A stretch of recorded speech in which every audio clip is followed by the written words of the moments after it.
How you doing today? Hey, you know, listen, I'm hit something wrong. There's a lot of dots and everything. Yes, Good to see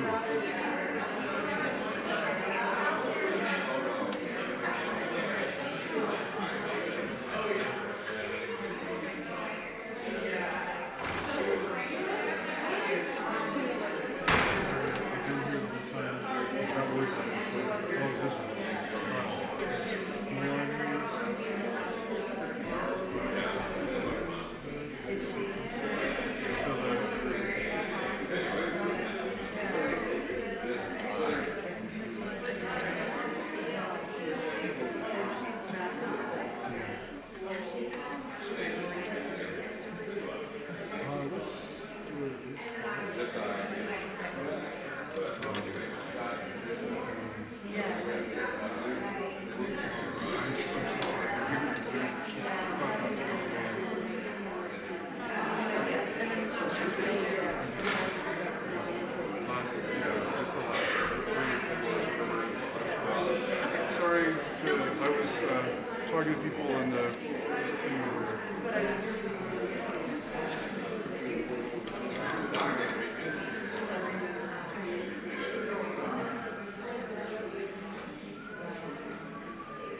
comes on green and then...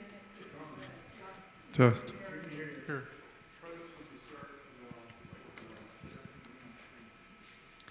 Good morning. Welcome to this service of worship at the Unitarian Universalist Church of Tucson. My name is Celeste Rogers, and I am your worship associate this morning. Today is Sunday, September 28th, 2025. It's so good to see all of you here on this beautiful morning after some much-needed rain. Our community is striving to become as varied as the blooms of the Sonoran Desert. Whoever you have been, we welcome you. Whoever you are, we welcome you. And whoever you are becoming, we welcome you and invite you to bring your whole self here now. Our minister, Reverend Jamili Omar, is away this morning and will return next Sunday for a special question box service. Our guest speaker today is Reverend Linda Bunyard. Many of you are familiar with Reverend Linda, who is a retired accredited interim minister. She's also a minister in affiliation with UUCT and a member of this church. Please give her a warm UUCT welcome. Now, some housekeeping details for your comfort and safety. There are gender-specific bathrooms out the glass doors behind you and to your right, and there's also an accessible and gender-inclusive single-stall restroom in the alcove behind the AV desk. And we'll try this. And on Sunday mornings only, the sanctuary, the social hall, our parking lots, and our children's classrooms are open to all without invitation. However, we have designated a number of other areas as private, even on Sunday morning. Private offices are labeled, and entry to those spaces is by invitation only for all of us and also any enforcement officers, including ICE, unless they have a proper judicial warrant. If you do not feel safe and need to take advantage of these spaces, you are invited to. As we worship today, let us always remain mindful of those desert people who came first to this place and whose land was stolen in successive acts of displacement and genocide. We honor the Yaqui and the Apache.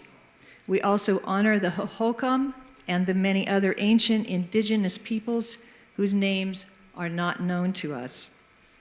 In order to strengthen our community, we commit ourselves to upholding each of the 7 Unitarian Universalist shared values.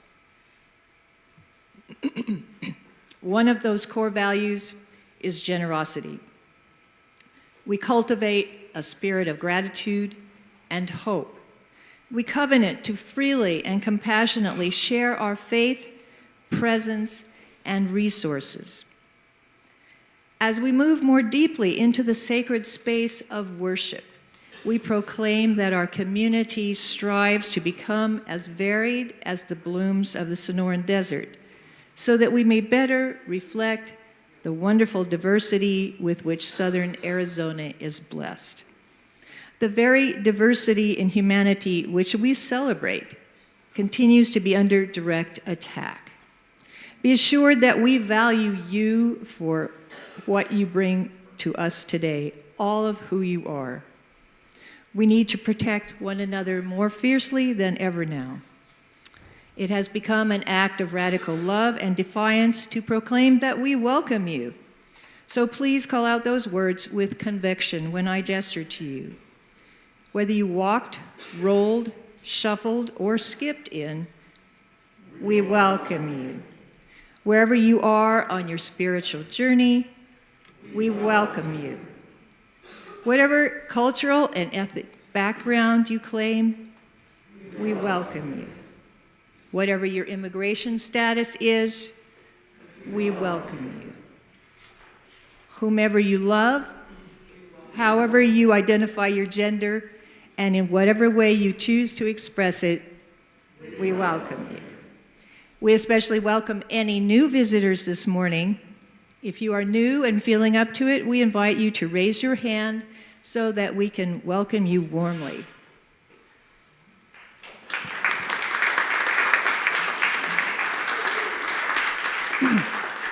Thank you for joining us this morning. Now, please turn to someone near you, preferably someone you didn't have breakfast with, and ask them the following questions. And this is a biggie, so keep it short and we can continue these conversations later. What reactions, physical, emotional, have you had to the daily news since the inauguration on January 20th?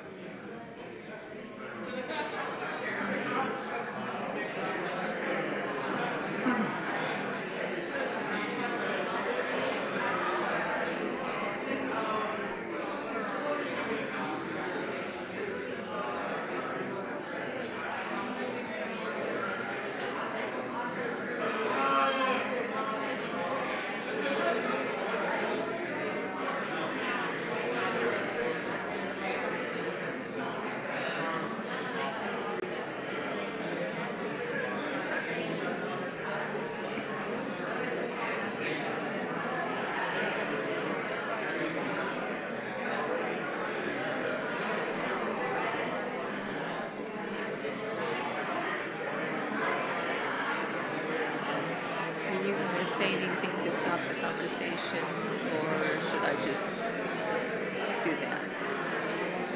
Okay.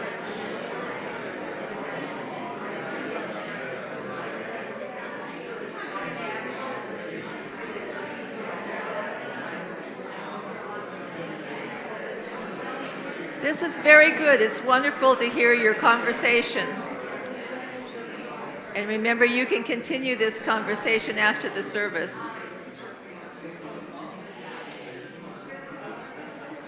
And now for the call to worship.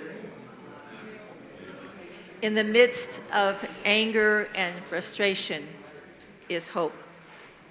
Hope that we are here. Hope that a loving world is indeed possible.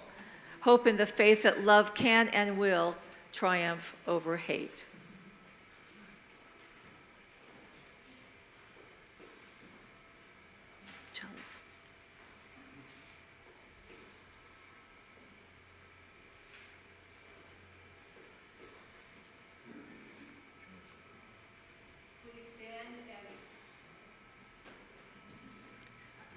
Please stand as you're willing and able and sing the words to Morning Has Come, number 1000 in the Teal hymn book. Oh, I'm so sorry. That's why.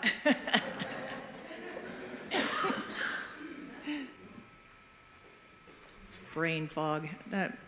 Okay. Our chalice lighting this morning comes from Melanie Davis. It's called A Spark of Hope. If ever there were time for a candle in the darkness, this would be it. Using a spark of hope, kindle the flame of love, ignite the light of peace, and feed the flame of justice. But she wasn't wrong. Please rise as you are able.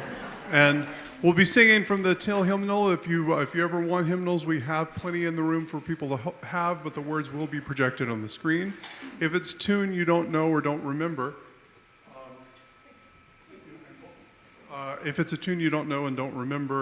listen to the first verse and join in on the second. Here we go.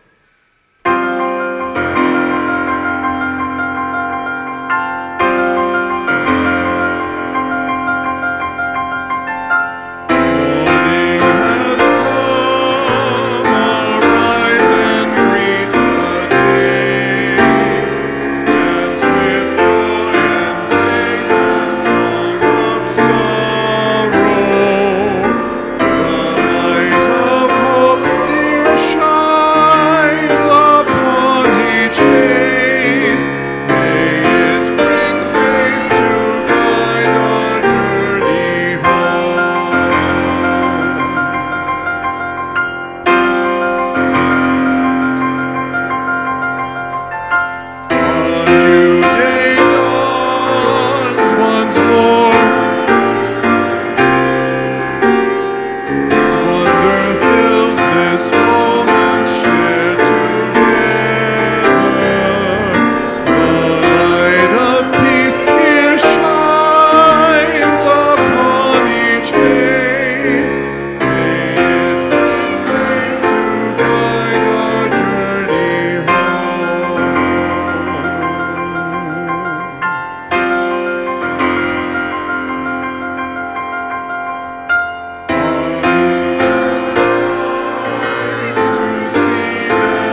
We set aside this time together to remember, to honor, to hold dear the joys and sorrows in our lives.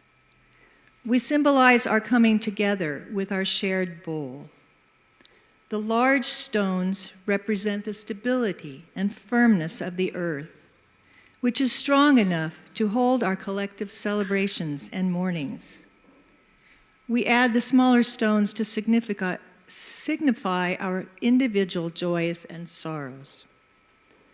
On a personal note, I continue to be horrified by the increasing authoritarianism of the current regime and am more resolved than ever to stand up for freedom and democracy in whatever way I can, while remaining grounded in life.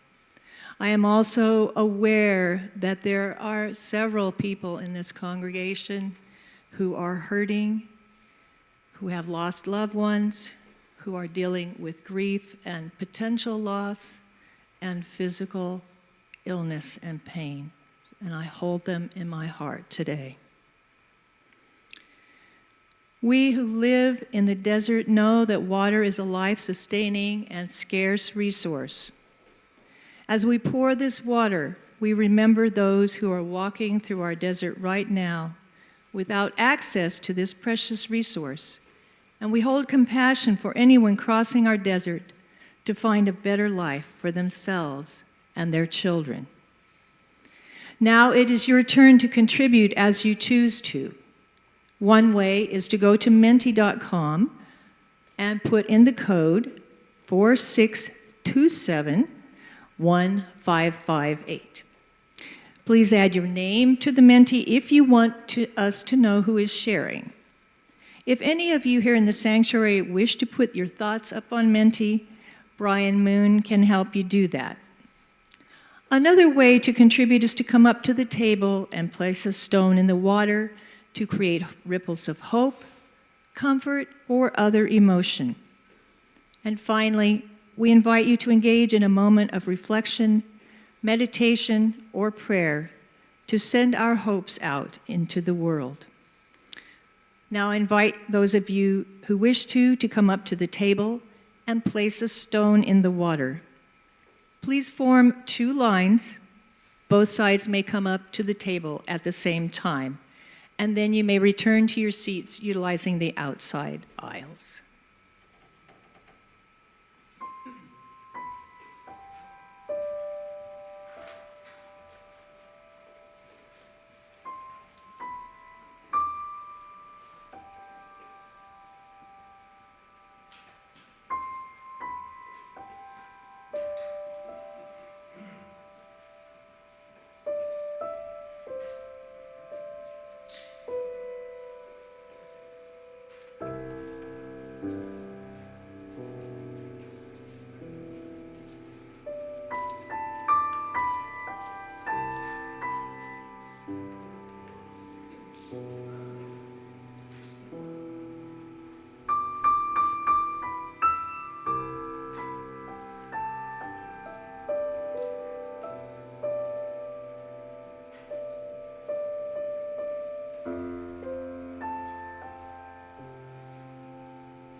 And now our mentee responses.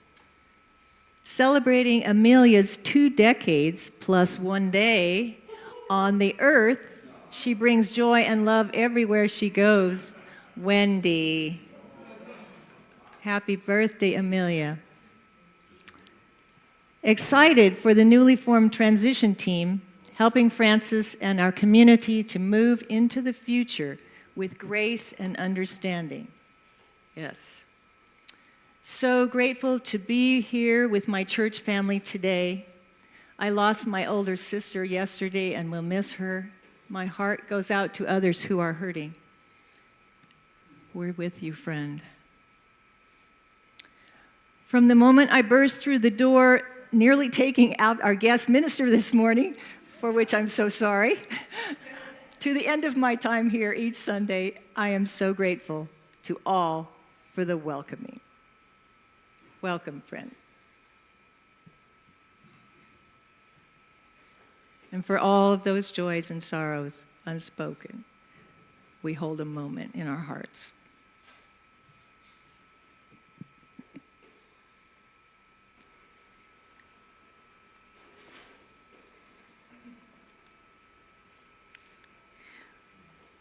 When we share joys and sorrows together in this room,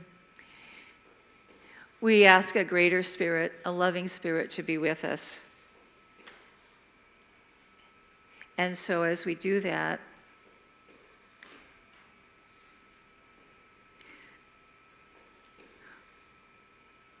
we commend these needs and joys and sorrows to the greater spirit in this whole world. Sometimes it's hard for us to name that in our UU churches. So I'm just going to go with spirit and say thank you. Thank you for the things that you've shared. And thank you for helping us through this time. Amen.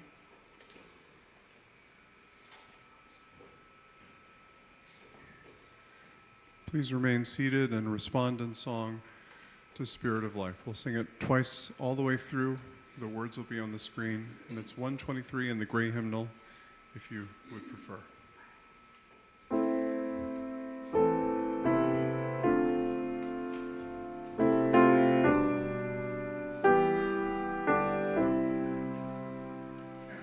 Spirit of life,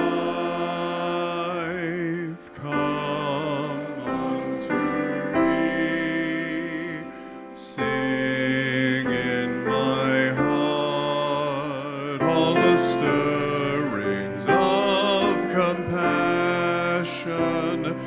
Blow in the wind, rise in the sea, move in the land, giving life the shape of justice. Roots hold me close, wings set me free. Spirit of life, come to me, come to me. Spirit of life, come unto me.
Our reading today is entitled Hopefulness in Bad Times by Howard Zinn from You Can't Be Neutral on a Moving Train. To be hopeful in bad times is not just foolishly romantic. It is based on the fact that human history is a history not only of cruelty, but also of compassion, sacrifice, courage, kindness. What we choose to emphasize in this complex history will determine our lives. If we see only the worst, it destroys our capacity to do something.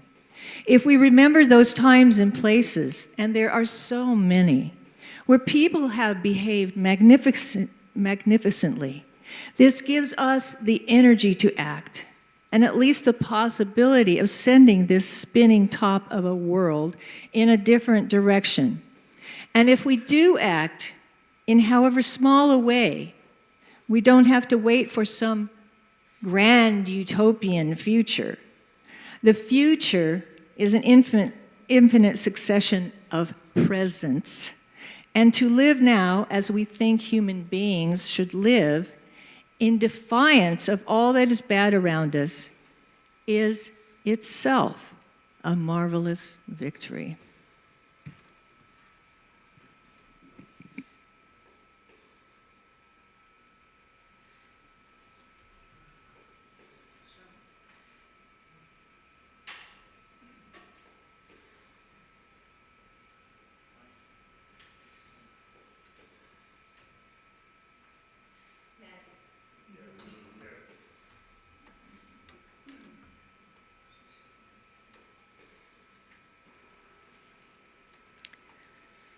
Every day since the last election, I have begun my morning reading the national news. Some days I don't stop reading, hoping for a turn of events later in the day. Sometimes I lament the news with vulgar words, but it honestly doesn't make me feel any better. What hurts the most for me? Concern about the physical reality of people, both adults and children, who have been targeted and picked up and taken without due process to be abused in places like Alligator Alcatraz and the El Salvador prison, separated from their families, no communication allowed, no understanding of their rights, living in awful conditions, hungry and thirsty and probably very hot. Fear as the rights of women, rights that I have known since my young adulthood in the 1970s, have been taken away. And imagining the young women abused by rich men in the last few decades, men whose names we probably would recognize. And righteous anger as immigrant farmers and other working people are picked up by ICE agents and sent away to countries not their own and dropped off with no resources for no reason except hatred and meanness on the part of some people in our government. What makes me hopping mad? Government officials who freely echo the current president in speaking about immigrants as not human, especially those who came to this country without any means but physical ability. All the billions of dollars that have been wasted by this administration in the name of lowering the budget, and millions on golf trips for this president. The Department of Government Efficiency, our leaders bringing in individuals that were not named or vetted to break into US government offices and take over, to take data on people and to dismiss the very people who did the work for each government agency.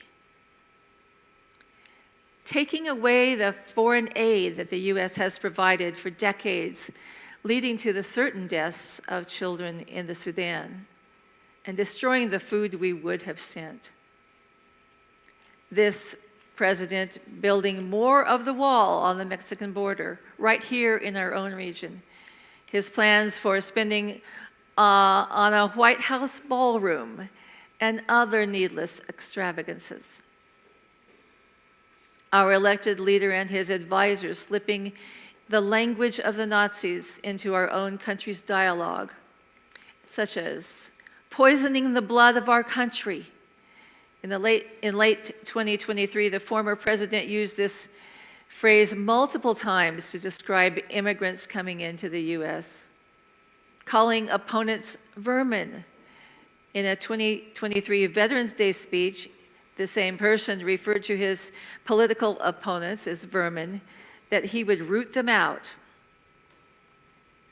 And the campaign of America First in 2020, the then current president ran campaign ads on Facebook, which featured an upside-down red triangle, a symbol used by the Nazis to identify political prisoners in concentration camps. What keeps me from spending every moment out in the streets in political action? Well, anger and sorrow have given way to a kind of paralysis in my body. My bad news comes daily, lasts all day, and it doesn't let up. My 2025 has been a year of daily physical pain. And using the phone to contact our elected representatives in Congress is easy to do. But Juan Ciscomani will not break with the majority party line, so calling seems futile. The way out of this paralysis is coming to terms with my own spirit. I found an interview recently. Oprah Winfrey was speaking with Father Richard Rohr about his book, The Tears of Things. He writes, all the prophets started with anger or even rage at the right things: injustice, oppression, deceit, misuse of money, power, even religion itself. But with only a couple of exceptions, they did not stop there. They were not just reformers, they were also mystics who were captivated by the wholeness and beauty at the heart of the reality at the same time as they were confronting injustice. The prophet Jeremiah is known for his tears and his rage. He said, whenever I speak, I must cry out. I must shout violence and destruction. And he is known as a prophet of wrath. But as Rabbi Abraham Joshua Heschel remarked, it's more significant to say that, like us, Jeremiah lived in an age of wrath. If we stay with our rage and resentment too long, we will righteously and unthinkingly pass on the hurt in ever new directions, and we injure our own souls in ways we do not recognize. He says, this is killing our postmodern world. He also tells us that felt reality is invariably wept reality, and wept reality is soon compassion, and decisive and harsh judgments slip away in kindness. The track of tears, when we cry, we are revealing our truest, most loving self. Now, during these many months, I've also found myself rereading some of the history of the United States, and of course that includes the colonizers who tried to eliminate the original inhabitants. Some of them are our own Unitarian ancestors. So I learned about the Stamp Act again, and the committees of correspondence that finally got together, the Boston Massacre, a deadly confrontation in 1770, and then the Declaration of Independence in 1776. And it took several years, but by 1783 and many lives lost, Britain acknowledged the sovereignty and independence of the United States. And then the Constitution in 1788. And one more point on that history. 1935, President Franklin Delano Roosevelt signed the Social Security Act into law. So coming down to the present, I'm using an article from David Dale from CNN. saying, "This week at the United Nations General Assembly in New York City, the President of the United States lost his script and spoke for an hour, covering an odd variety of topics. The whole world was watching. He said, 'I ended seven wars, and in all cases they were raging, with countless thousands of people being killed.' And on inflation and the economy, he baselessly claimed that inflation has been defeated under his leadership. Sometimes he just says, there is no inflation. And on global warming and climate change, the President of the United States called climate change the greatest con job ever perpetrated on the world. And he also referred to the global warming as hoax. He didn't precisely explain what he was calling the con job or hoax, but we know global warming is a demonstrated fact.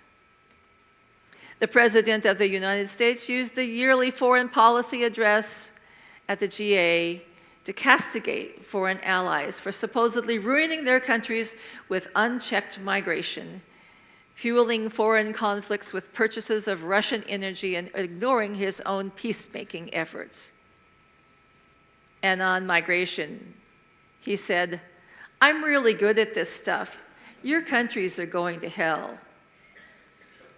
A sentiment that neatly summed up the thesis of his speech. In a sign of just how much the world has changed since he was laughed at from the same podium by delegates in his first term, the audience last Tuesday sat mostly silent. There is hope. As Andrew Weber wrote, in the midst of the anger and frustration is hope. Hope that we are here, hope that that a loving world is indeed possible, hope in the faith that love can and will triumph over hate. So how do we participate in that hope? How does it grow? We need to grow our spirits to open our hearts to the needs of others and respond when we can. We grow our spirits in this church community, but we also grow in the relationships in our own homes and neighborhoods. If your heart is broken, you are not alone. We must find ways to be, in Father Rohr's words, captivated by the wholeness and beauty at the heart of reality. We must find ways to experience the beauty of the earth and the music of people and loving relationships. Hold on to an experience of the sacred, a bird who sings in a branch over your head, a sunset over the Tucson mountains. Pray in your own way. List the things for which you are grateful. Ask for what you need to be useful. Tell the people you love them. Howard Zinn reminds us of this. What we choose to emphasize in this complex history will determine our lives. If we see only the worst, it destroys our capacity to do something. If we remember those times and places, and there are so many, where people have behaved magnificently, this gives us the energy to act. And at least the possibility of sending this spinning top of a world in a different direction. And if we do act, however in a small way, we don't have to wait for some grand utopian future. The future is an infinite succession of presence. To live now as we think human beings should live, in defiance of all that is bad around us, is a marvelous victory. That was from Howard Zinn. I do believe that there will be regime change soon. Now, that opinion might sound a little naive or even unsupported at this point. However, Project 2025 had many years to plan for this man in the Oval Office at this particular time. But the results of their plans have not made Americans better off. And now we are sounding off. The economic effects of this president's policies. Mr. Epstein's files. And this president's cruelty, bombing boats off the shores of other countries, claiming without proof that they are carrying deadly drugs, his decimating of government agencies and programs like the Voice of America, and defunding public radio. When the dawn does come, citizens and leadership will have a lot of repairing to do of the very systems we used to depend upon. What we need to know is that we have the power to stop this, not through violence, but through activism and education. Think about what you can do to help restore our nation. I've been hearing the words of John Greenleaf Whittier, the same ones that you can find in Singing the Living Tradition. It's number 122. An American Quaker poet and an advocate of the abolition of slavery in the United States. His hymn was in celebration of the end of the Civil War, freedom for the people who had been enslaved, and the end of the fighting of brother against brother. But today, I'd like to present his words in a different setting. This long siege, the shaking of the very foundations of this nation, will soon be over, and then it will be time to rebuild. I had the privilege of singing this version of Sound Over All Waters with the choir at the Unitarian Universalist Church in Phoenix in 2001. And as you hear the words and the new music, I hope your heart will be opened by the possibilities and the future of this country we call home.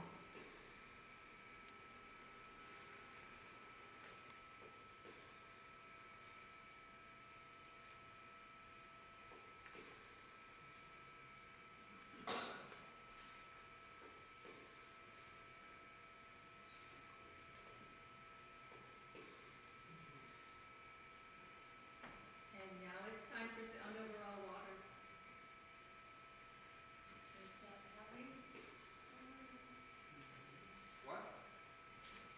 Movie?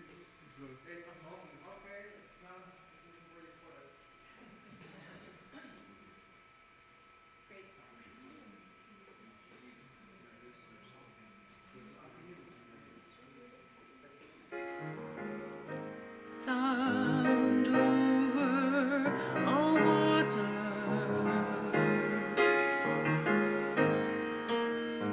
reach out from all lands, the chorus of voices,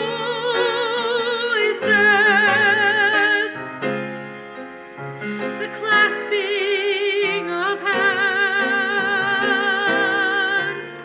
sing hymns that were sung by the stars of the morn, sing songs of the angels when Jesus was born. With glad jubilation, bring hope to the nations. The dark, dark night, is ending. Dawn, has begun. Rise, hope of the ages. Arise like the sun. All speech flows to music. All hearts beat as one. The dark night is ending, and dawn has begun.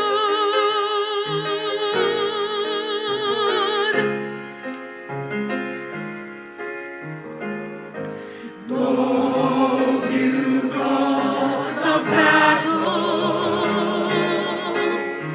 the marches of peace,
I hope our choir will sing that song sometime. The core UU value we are lifting up today is generosity. We cultivate a spirit of gratitude and hope. Our generosity connects us to one another in relationships of interdependence and mutuality. However you participated in today's service, our congregation depends upon you for your love, your time, and your financial support. For those of you who are here in person, the ushers will soon be passing the collection baskets among you. For those of you watching us from afar, you can send a check to our church office, give online at uuctucson.org/donate. Please remember that it is an opportunity to recommit a part of your financial wealth to this place and to this congregation in grateful appreciation of our shared hopes and values. As the offering is collected, announcements about upcoming activities will appear on the screen.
Who's our board member today?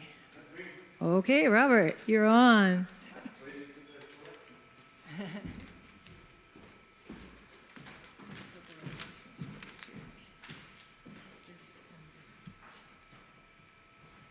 Okay. Good morning, everybody. My name is Robert Schultz, and I am a member of your Board of Trustees. My name is Robert Schultz, and I am a member of your Board of Trustees. And unlike the last time I was up here, I have a portfolio. I am now your liaison for the Lifespan Faith Development groups, all the adult education, kid education, our whole lives, fact-based sexual education, and so forth. So if you have any questions that you would like me to relay to any of those groups, I'm your guy. And I want to first invite everyone to social hour after the service in Goddard Hall, which is out the double doors behind you and to your left. There'll be coffee, iced tea, lemonade, snacks, and good company. Social hour food and refreshments are free for all, but donations are appreciated to cover our costs. If you are new and want to stay in touch with us, you can fill out a guest information card in the Welcome Center in Goddard Hall, which is immediately to your left when you go through the doors. And you can also find a virtual guest information card in the newcomer section of our website, which, as Celeste mentioned, is uuctucson.org. There's also, Wendy, your board president, has asked me to remind everybody that next Sunday is our question box answer service. And there is a question box somewhere at uuctucson.org. We can look for it together after the service. And also there is a physical question box in the foyer of Holland Sanctuary. Thank you, Wendy. The deadline for physical, like handwritten questions for Reverend Jamili and team are due today. So stick around after the service and jot something down if you have something you would like to see addressed. Online, those questions are due no later than a week from yesterday, Saturday. Also have a special note here that says the Social Justice Council will meet at 12:15 p.m. today in person right here and also online. See Thomas Gregg if you have questions. I don't have anything else. Thank you very much. It's good to see everyone. Just one more? Oh, okay, I'm supposed to do this too. Biggest food drive of the year at ICS, which is Interfaith Community Services. Fall Food Drive 2025 is all of the month of October, and they would like us to donate holiday items. That would be holiday-themed food, baking mixes, gravy mixes, canned pumpkins, cream of mushroom, cranberry sauce, etc. Pantry staples like peanut butter and canned meat and pop-top instant served meals, pasta, everything that keeps. And we have a, I forget what they call these things. Those codes that you can scan on your phone? QR code, thank you, thank you. Yeah, for more information, and flyers up here at the podium. Thank you. Okay, thanks guys. We are grateful for community, for gifts we share, and how we show our love and care. With thinking minds and helping hands, we'll build a place where love and hope expand.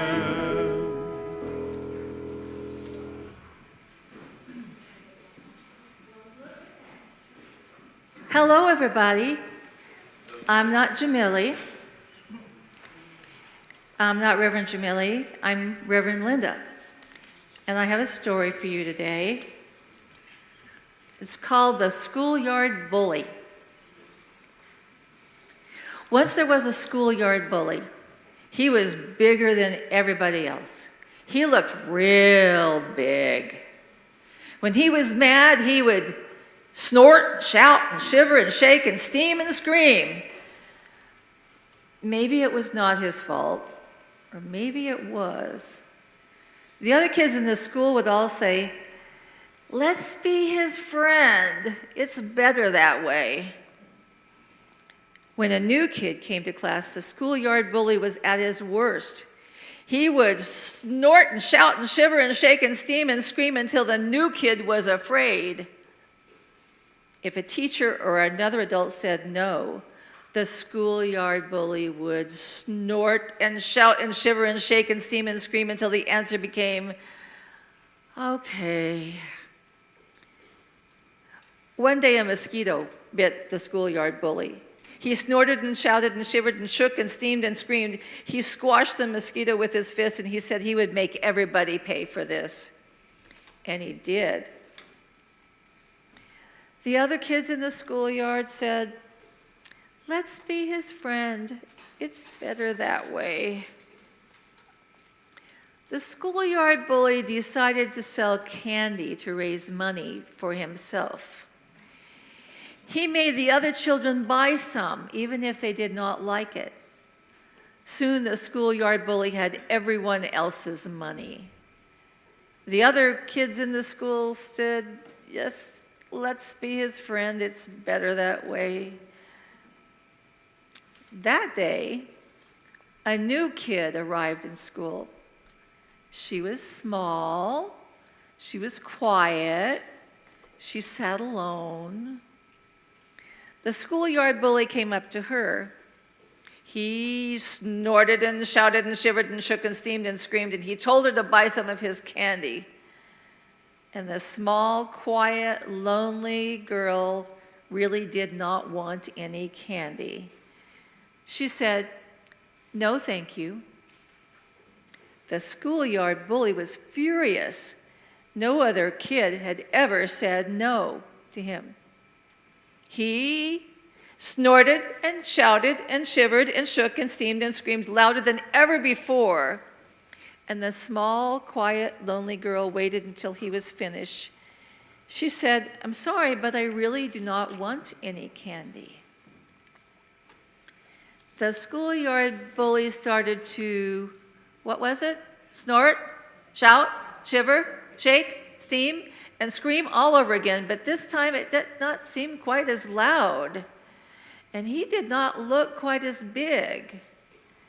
And then to everyone's surprise, a little boy stepped away from the group of children. He said, "I don't really like the candy either."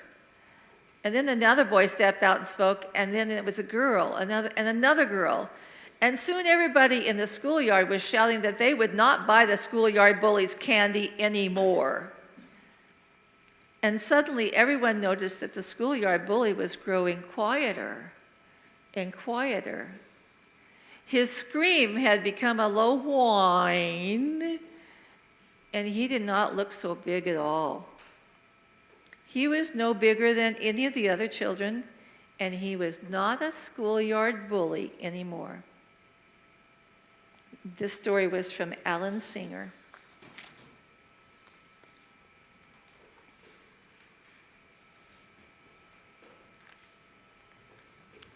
I used to sing this last song, trying to cultivate my empathy for the people of the world.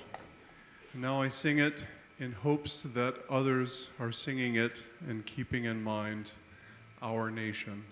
Please rise as you are able to sing "This Is My Song." Words will be on the screen. It's 159 in the hymnal. I think it's 159. I've already forgotten. It's just on the screen.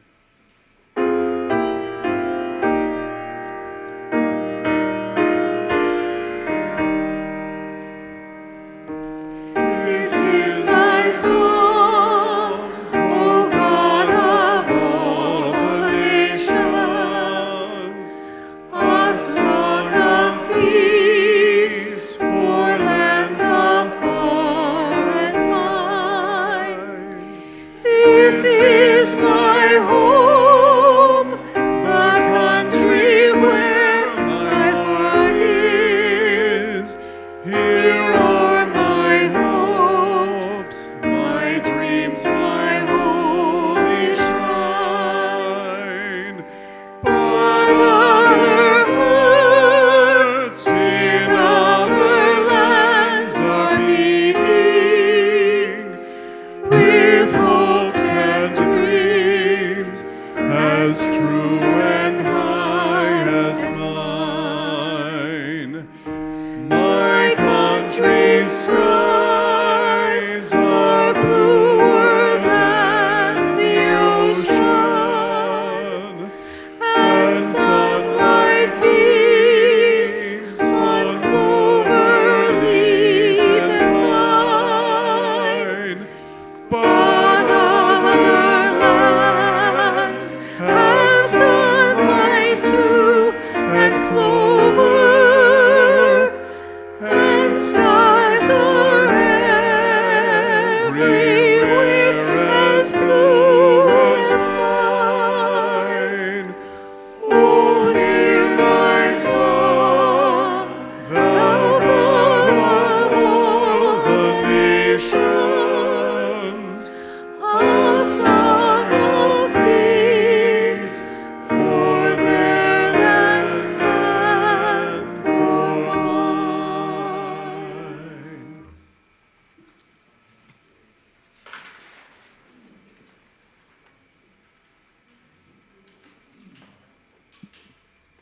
Our child's extinguishing is from Robin F. Gray. The flame is extinguished, but not our hope for the future, our courage in the face of crisis, or the love we share in all of the world. Amen.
cheated. Well, we didn't get here. We didn't get here the interview.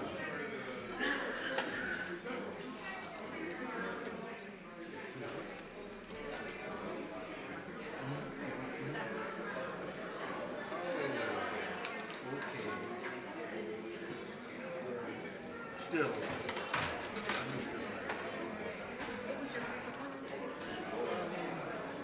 I noticed that